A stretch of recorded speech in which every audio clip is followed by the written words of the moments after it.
الحکیم کا معنی ہوتا ہے سر حکمت اور تدبر والا۔ کہتے ہیں اللہ رب العزت نے اپنے اس نام پاک میں اتنی تاثیر رکھی ہے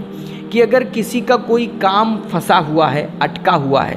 بلکہ کوئی ایسا کام ہے جو لگتا ہی نہیں ہے کہ یہ ہو پائے گا، یعنی بالکل وہ ناممکن اس کو لگنے لگا ہے، پھر بھی اگر وہ اس نام پاک کا ورد کرتا ہے، اللہ کے اس مقدس نام کا وظیفہ کرتا ہے، تو ہمارے صوفیہ فرماتے ہیں کہ اس کے مشکل سے مشکل بلکہ ناممکن کام بھی ہوں گے نا تو وہ بھی آسانی کے ساتھ سر انجام پائیں گے، اور اس کا ہر آدھا ادھورا پھنسا ہوا اٹکا ہوا کام پورا ہوگا۔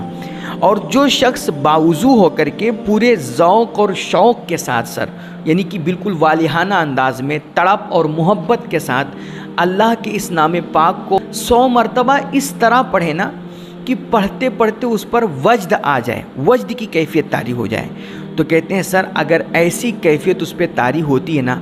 تو اس کی برکت سے اللہ اس کے باطن کو منور فرما دے گا اور اس کے دل کو اپنے اسرار کی آماج گاہ بنا دے گا اور اس کے اندر علم و حکمت اور نور بھر دے گا۔